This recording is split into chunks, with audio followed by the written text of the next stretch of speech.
अब तक आपने पढ़ा कि जैसे ही ऋषभ मानवी के होठों की तरफ बढ़ता है, वैसे ही शिखा बाहर दरवाजे के पास खड़ी कहती है, सॉरी सॉरी, मैंने कुछ नहीं देखा, कहकर वो वहाँ से चली जाती है। तो ऋषभ मानवी से कह रहा है, आप सच ही कह रही थी मानवी, हमें किस दरवाज़ा बंद करके ही करना चाहिए। फिर दोनों ही हंस पड़ते हैं। अब आगे। तभी ऋषभ का मोबाइल रिंग करता है। फ़ोन ऋषभ की माँ का था। ऋषभ फ़ोन रिसीव कर स्पीकर पर कर देता है। हाँ माँ, बोलिए बेटा, कैसे हो? तो माँ मैं ठीक हूँ, और मेरी मानवी माँ वो भी ठीक है। बेटा अगर तुम्हें एतराज़ ना हो तो शादी की डेट तुम्हारी थोड़ी आगे बढ़ा दिया जाए, क्योंकि जिस दिन विवेक की शादी है उस दिन तुम्हारी मानवी के साथ शादी होनी मुश्किल है। माँ क्या हुआ, सब ठीक है ना?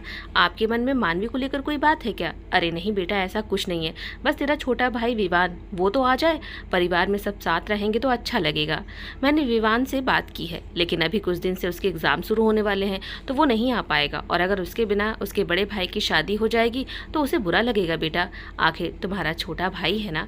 हाँ माँ, और माँ आपने तो मुझे डरा ही दिया था बेटा, मुझे लगा कहीं तुम्हें बुरा ना लगे। माँ मेरे लिए मेरा परिवार इम्पोर्टेंट है, और मुझे पता है मानवी भी यही चाहेंगी कि हमारी शादी में हमारा परिवार शामिल हो, है ना मानवी? ऋषभ ने मुस्कुराकर मानवी की तरफ देखते हुए कहा, तो मानवी ने भी मुस्कुराकर अपना सर हाँ में हिला दिया। ठीक है बेटा, ठीक है माँ, मैं विवान से भी बात कर लेता हूँ, उसके आने के बाद ही शादी की डेट फिक्स करेंगे, कहकर ऋषभ ने फ़ोन रख दिया। ऋषभ मानवी से कहता है, मानवी आप जल्दी से तैयार हो जाइए। पर क्यों, हम कहीं जा रहे हैं क्या? हाँ शॉपिंग पर, और बाहर ही लंच करेंगे साथ में। ठीक है, पर शॉपिंग क्यों? कल सूरज की पार्टी में चलेंगी ना आप? ऋषभ मैं क्या करूँगी वहाँ जाकर, वैसे भी उसे देखकर अजीब सा लगता है, और फिर उसने घूरा तो आपका दिमाग और ख़राब होगा। मानवी वो तो है, पर आपकी मर्ज़ी क्या है ये भी तो जानना ज़रूरी है, क्योंकि मुझे आपको किसी तरह की रोका टोकी के बंधन में नहीं बांधना है। ठीक है, पर मैं नहीं जाऊँगी, आप जा सकते हैं पार्टी में, मुझे कोई दिक्कत नहीं होगी आपके पार्टी में जाने से। तभी दरवाजे पर खड़ी अनिका कहती है, क्या बातें हो रही हैं आप दोनों में? अरे अनिका तुम आओ अंदर। अनिका को देख ऋषभ ने कहा तो अनिका कमरे में आई। मानवी ने मुस्कुराते हुए कहा, कैसी हो? मैं ठीक हूँ मानवी। ऋषभ कहता है, ठीक है तो आप सब बातें करो, मैं बाहर हूँ। अरे ऋषभ भाई कहाँ जा रहे हैं आप? मुझे आपसे एक इजाज़त चाहिए। किस बात की इजाज़त अनिका? भाई मैं मानवी को लेकर शॉपिंग पर जाऊँ? वो क्या है ना भाई, शादी का लहंगा नहीं लिया है मैंने अभी तक, क्योंकि लहंगा विवेक ही मुझे दिलाएंगे अपनी पसंद का, और अब तो पहले से विवेक भी बिल्कुल ठीक है। और भाई कल सूरज राठौर के यहाँ पार्टी भी तो है, आप इनवाइट हैं, आप उनके बिजनेस पार्टनर जो ठहरे, तो जाहिर सी बात है कि मानवी भी चलेंगे ना पार्टी में। अनिका मैं नहीं जा रही हूँ। क्यों मानवी, उस पार्टी में मेरा क्या काम? मानवी चलिए ना, सब चलेंगे। ऋषभ कहता है, हाँ मानवी, हम सभी परिवार राठौर की पार्टी में शामिल होंगे, और आप भी तो अब इस परिवार की हैं। अनिका खुशी से कहती है, तो ठीक है मानवी, आप जल्दी से तैयार हो जाइए, मैं भी आई, और मानवी ढेर सारी शॉपिंग करेंगे। अनिका के जाते ही मानवी ऋषभ को घूरते हुए कहती है, पार्टी में नहीं जाऊंगी तो आपके परिवार की नहीं रहूंगी कुछ भी। आप क्या हुआ, नाराज़ क्यों हो रही हैं मुझ पर आप मानवी? कुछ नहीं, ऐसे ही। ठीक है मैं जा रही हूँ तैयार होने, कहकर जैसे ही 2 कदम मानवी आगे बढ़ाती है, वैसे ही ऋषभ मानवी का हाथ खींचकर अपने करीब करता है और कहता है, इतना गुस्सा किस बात का? इसीलिए क्योंकि आप फिर नाराज़ हो जाते हैं, और फिर मुझसे भी कोई बात नहीं करते हैं, और परेशान होकर मेरी सौतन को अपने होठों से लगा लेते हैं। ऋषभ हैरानी से कहता है, सौतन? हाँ, सिगरेट ही तो मेरी सौतन है।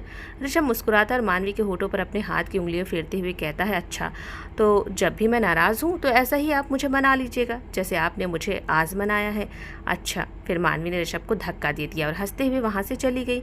ऋषभ गिरते गिरते बचा, पर मानवी की सारी शरारतें ऋषभ को अच्छी लगती है।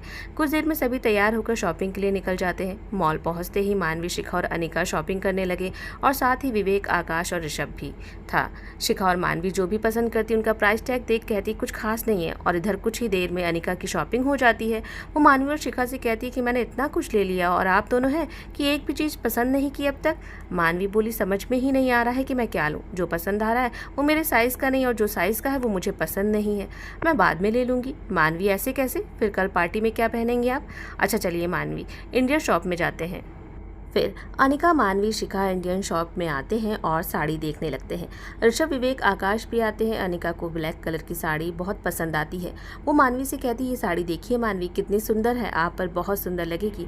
मानवी और शिखा को भी वो साड़ी बहुत खूबसूरत लगी। मानवी ने प्राइस टैग देखा तो चमकता चेहरा अचानक से मुरझा गया, तो ऋषभ समझ गया कि क्या बात है। ऋषभ फिर मानवी के लिए बहुत सारी साड़ी सेलेक्ट कर ली और मानवी से कहा, मैंने अपनी पसंद की साड़ियाँ आपके लिए पसंद कर ली है, बाकी आपको जो ना अच्छी लगे तो उसे आप हटा सकती हैं। तो मानवी ने कहा, इतनी सारी साड़ियों का मैं क्या करूँगी? तो ऋषभ ने कहा, पहनना और क्या। पर ऋषभ, मानवी, परवर कुछ नहीं, जो भी पसंद है ले लीजिए बिना सोचे। आप कहती हैं ना, आप पर मेरा पूरा हक है, तो आपका भी मुझ पर हक है। अगर आपने कुछ भी सोचा तो आप मेरा दिल दुखाएंगी, इसीलिए जो भी अच्छा लगे वो ले लीजिए और प्राइस टैग मत देखिए। और शिखा, आप भी। फिर दोनों बेझिझक शॉपिंग करती है, साड़ी के साथ मैचिंग चूड़ी और ज्वेलरी भी ले लेती हैं। अनिका को गाउन पसंद आया तो उसने मानवी से कहा, ये गाउन भी बहुत अच्छा है, आप मानवी कल पार्टी में यही गाउन पहनना। मानवी ने गाउन देखा तो स्लीवलेस और डीप नेक देख मानवी ने मना कर दिया।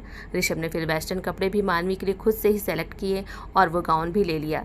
ऋषभ को मानवी के लिए ऐसे शॉपिंग करते देख अनिका और विवेक हैरान थे। अनिका ने विवेक को कोनी मारते हुए धीरे से कहा, भाई, जो कभी किसी लड़की को नजर उठाकर नहीं देखते थे, आज वो एक लड़की के लिए इतनी शॉपिंग कर रहा है।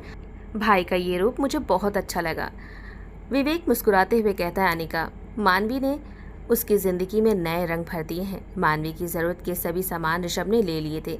शॉपिंग के बाद सभी ने साथ बैठकर लंच किया और वापस मॉल से बाहर निकलकर गाड़ी के पास आए और सभी गाड़ी में बैठ गए। पर जैसे ही मानवी गाड़ी में बैठने गई, ऋषभ ने मानवी का हाथ पकड़ लिया और दूसरी कार में जाकर मानवी को ऋषभ ने बैठने को कहा। मानवी ने कहा, आप ऐसे सबके सामने हमारा हाथ पकड़ कर ले आए, क्या सोचेंगे सब? ऋषभ ने कहा, क्यों, आपको मेरा साथ अच्छा नहीं लगता है क्या? तो मानवी मुस्कुराकर गाड़ी में बैठ जाती है और ऋषभ भी गाड़ी में बैठता है। ड्राइवर गाड़ी स्टार्ट करता है और गाड़ियां सारी रोड पर चलने लगती है। ऋषभ मानवी का हाथ पकड़ता है तो मानवी ऋषभ के कंधे पर सर रख लेती है। दोनों ही एक दूसरे से बातें करना तो चाहते थे, पर ड्राइवर के होने से दोनों ही बस एक दूसरे का हाथ थामे बैठे हुए थे। कुछ ही देर में सभी गाड़ियां फार्म हाउस पहुंचती है। ऋषभ गाड़ी से उतरता है कि उसका मोबाइल रिंग करता है। बात करने के बाद ऋषभ फ़ोन रखता है और मानवी के पास आता है और मानवी के माथे को किस करते हुए कहता है, मानवी, ज़रूरी काम है, मुझे अभी जाना होगा। मानवी कहती है, ठीक है, आप अपना ध्यान रखिएगा। हाँ, और आप भी। और मानवी, कहीं मत जाइएगा, आप बेफिक्र होकर जाइए ऋषभ, वैसे भी मैं कहीं नहीं जाऊंगी। विवेक कहता है, मैं भी चलता हूँ साथ में तुम्हारे ऋषभ। नहीं, तुम यहीं रुको विवेक, और अनिका को उसके घर छोड़ाओ। अनिका कहती है, नहीं भाई, मैं नहीं जाऊंगी, कल पार्टी में जाना है तो आज मैं यहीं रुकूंगी और कल सबके साथ मैं पार्टी में जाऊंगी। ठीक है, तो तुम सब अंदर जाओ। और फिर ऋषभ आकाश और विवेक के साथ कार में बैठकर फार्म हाउस से निकल जाता है। विवेक कहता है, क्या हुआ, शेखावत मिल गया है क्या ऋषभ? विवेक, तुम्हें कैसे पता? तुम खुश हो इसीलिए ऋषभ। हाँ, खुश तो हूँ आज, शेखावत को इस दुनिया से भेजना जो है। तुम क्या करने वाले हो ऋषभ? नहीं विवेक, तुम परेशान मत हो, मैं कुछ नहीं करूँगा। इंस्पेक्टर का फ़ोन था। उन्हें खबर मिली है कि जंगलों के रास्ते से वो लड़कियों को लेकर समुद्र के पास जाएंगे और वहीं से वो बाहर निकल जाएंगे। शेखावत भी है तो पुलिस शेखावत का एनकाउंटर कर देगी। वैसे मारूंगा मैं ही, कहकर डेविल स्माइल करता है ऋषभ। इधर मानवी को उदास देख शिखा मानवी को छेड़ते हुए कहती है, सर की दूरी अब बर्दाश्त नहीं होती है क्या मानवी? यह सुन मानवी शर्मा जाती है तो शिखा कहती है, अरे तुम्हें शर्म भी आती है? जब सर को किस कर रही थी तब शर्म नहीं आ रही थी क्या? भाई को आप किस कर रही थी? अनिका ने कहा तो मानवी बोली, हद है शिखा, दोस्त हो या तुम दुश्मन? अच्छा सॉरी। तो अनिका और शिखा जोर से हंस देते हैं और मानवी तो उदास भरा चेहरा बनाए खड़ी थी। शिखा कहती है, अच्छा चल कमरे में। फिर तीनों कमरे में आते हैं। इधर रात के 10 बज गए थे पर अभी भी ऋषभ, विवेक और आकाश नहीं आए थे। सुमन कहती है तीनों से, मैम आप लोग खाना खा लीजिए। तो मानवी कहती है, सुमन तुम खा लो, हम सब बाद में खा लेंगे। मानवी, शिखा, अनिका तीनों इंतजार करते हैं। फिर जब वो लोग नहीं आते हैं तो खाने के बाद तीनों कमरे में ही सो जाती हैं। और इधर देर रात शेखावत और ट्रक से भरी लड़कियों को पुलिस पकड़ लेती है। ऋषभ को देखते ही शेखावत डर जाता है। एक इंस्पेक्टर कहता है ऋषभ से, सर हमने शेखावत और उन लड़कियों का वीडियो बना लिया है सबूत के तौर पर कि ये देर रात जंगल से होकर शेखावत लड़कियों को बाहर भेज रहा था। अब सर आप इसे मार सकते हैं। पुलिस की बात सुनकर शेखावत डरते हुए हाथ जोड़कर घुटनों के बल बैठते हुए कहता है, माफ़ कर दो ऋषभ, मुझसे भूल हो गई, मुझे मारो मत। मेरे बीवी बच्चों का क्या होगा मेरे जाने के बाद, उनका सोचो ऋषभ। ऋषभ शेखावत के सामने बंदूक करते हुए कहता है, अगर कोई अच्छा काम किया होता तो तुझे कभी मैं मारता नहीं, पर तू मासूम लड़कियों को किडनैप करता है और दूसरे शहर में उन्हें बेच देता है। नशीली दवाएं, ड्रग्स, इन सब का धंधा करता है तू। और तू अपने बच्चों के बारे में अब सोच रहा है तो उनका सोच, जिन बच्चों के पिता को मारकर तूने उन्हें अनाथ किया है, उनका क्या? काश तो पहले सोचता। ये सब तो आज ये दिन तुझे देखना नहीं पड़ता। वार्निंग दी थी कि अपने काम से मतलब रख, पर मानवी को किडनैप किया तो अब कैसे तुझे छोड़ सकता हूँ। और फिर शेखावत पर ऋषभ ने गोली चला दी। शेखावत के मरने के बाद ऋषभ, विवेक और आकाश फार्म हाउस आते हैं।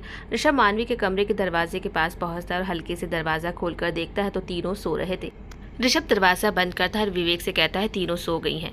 ठीक है ऋषभ, तुम भी जाओ आराम करो। और सभी अपने कमरे में आ जाते हैं। ऋषभ कमरे में आता है और बाथरूम में जाकर शावर लेने लगता है। ऋषभ अब चैन की सांस लेता है। वो खुद से ही कहता है अब मानवी सेफ है। शावर लेने के बाद ऋषभ लोअर पहनता और बिस्तर पर जाकर लेट जाता है और कब उसकी आंख लग जाती है पता नहीं चलता और वो सो जाता है। अगली सुबह मानवी की आंख खुलती है। मानवी फ्रेश होकर बाहर आती है और सुमन से पूछती है, ऋषभ आ गए? हाँ मैम, सर देर रात में आए। ठीक है, अभी क्या कर रहे हैं? मैम सर तो अभी भी सो रहे हैं। सो रहे हैं? मानवी हैरान हुई। वो खुद से ही कहती है कि वो तो सुबह जल्दी उठ जाते हैं। ऋषभ ठीक तो है ना? वो घबराते हुए ऋषभ के कमरे में गई तो ऋषभ पेट के बल लेटा सो रहा था। मानवी पास जाती है तो ऋषभ को सोता देख मानवी के चेहरे पर स्माइल आ जाती है, पर मानवी का दिल भी जोरों से धड़कने लगता है। वो ऋषभ के पास बैठकर ऋषभ के बालों को सहलाती है तो ऋषभ की आंख खुलती है और कहता है, मानवी आप? अरे, मुझे आपने देखा भी नहीं और पहचान गए? ऋषभ पलटता है तो मानवी ऋषभ के सीने की तरफ देख जल्दी से उठकर खड़ी हो जाती है और ऋषभ से मुंह फेरते हुए कहती है कि सुबह हो गई है और आप अभी भी सो रहे हैं। चलिए उठिए, फ्रेश हो जाइए, मैं कॉफ़ी बनाकर आपके लिए लाती हूँ। ऋषभ भी जल्दी से उठता है और वहीं रखी टी शर्ट पहन लेता है और मानवी से कहता है, मैं आता हूँ फ्रेश होकर। फिर बाहर साथ में बैठकर कॉफ़ी पीते हैं। मानवी आती है और कॉफ़ी बनाने लगती है। सभी उठ जाते हैं। ऋषभ भी फ्रेश होकर तैयार होकर आता है। मानवी कहती है, अब कहाँ जाना है आपको? मानवी, मैं शाम तक में आऊँगा, आप पार्टी के लिए तैयार रहना। पर आपको क्या काम है? मानवी, काम है बहुत ज़रूरी, तभी जा रहा हूँ। तो ऐसे रूड होकर क्यों बात कर रहे हैं? मानवी, रूड होकर कहाँ बात कर रहा हूँ, बस जल्दी आऊँगा। सड़ू हैं आप और अकड़ू भी। ऋषभ मुस्कुराता है तो मानवी को और भी गुस्सा आता है। आप देर रात आए और मुझे जगाया भी नहीं, और जब मैं आपके पास आई तो आपको कॉफ़ी की याद आ गई। आपने ही तो कहा मानवी कि सुबह हो गई है, फ्रेश हो जाइए, मैं कॉफ़ी बना कर लाती हूँ। वैसे क्या उम्मीद कर रही थी आप मुझसे? मानवी हकलाते हुए कहती है, प्यार से बात नहीं कर सकते हैं आप? पूछ सकते थे ना कि मानवी आपने मुझे मिस किया? मानवी, कुछ घंटों के लिए ही आपसे दूर गया था मैं, तो अभी भी तो जा रहे हैं ना आप? मानवी, मैं जल्दी आऊँगा, कहकर ऋषभ चला जाता है। मानवी गुस्से में खुद से कहती है, अब इन्हें क्या हुआ है? कल शॉपिंग करवाई और आज अचानक से क्या हुआ? मानवी कमरे में बैठी अपने मोबाइल की स्क्रीन को देख रही थी बहुत देर से। शिखा कहती है, तुम दोनों की लड़ाई हुई है क्या? नहीं तो शिखा, तो फिर मोबाइल को ऐसे क्यों घूर रही है? फ़ोन लगा लो ना सर को। हाँ लगा लूँगी। खैर ये बता, आज पार्टी में क्या पहनोगी शिखा तुम? समझ में ही नहीं आ रहा है मानवी मुझे तो। एक तो सर ने इतने ढेर सारे कपड़े दिला दिए, ऊपर से इतने बड़े लोगों की पार्टी में मैं कभी नहीं गई हूँ, तो क्या पहनूँ क्या ना पहनूँ समझ ही नहीं आता। शिखा, वही हाल तो मेरा भी है। वैसे मानवी, सर बहुत अच्छे हैं, माफिया होने के बाद भी उनका दिल बहुत अच्छा है। मानवी, पता है उन्होंने शेखावत को भी मार दिया? क्या? हाँ, आकाश ने बताया मुझे। मानवी थोड़ा परेशान हुई तो शिखा ने कहा, तुम्हें तो खुश होना चाहिए मानवी।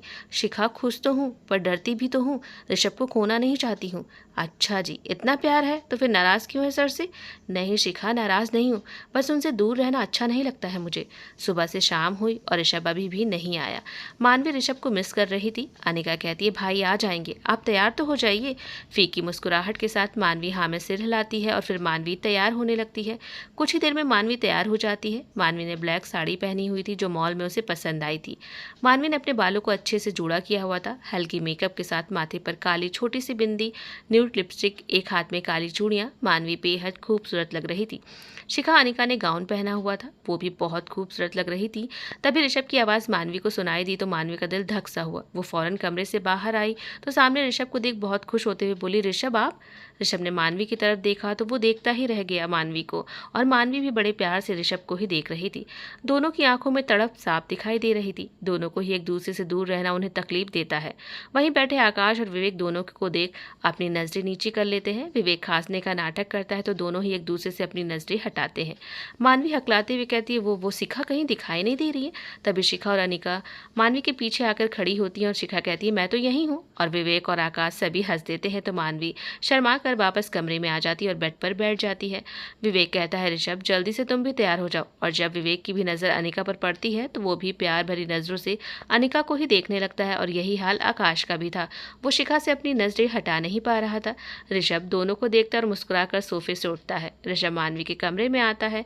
मानवी बैठी अपनी ही सोच में डूबी हुई थी। ऋषभ ने मानवी को देखा तो डीप ब्लाउज होने के कारण उसकी पीठ दिख रही थी।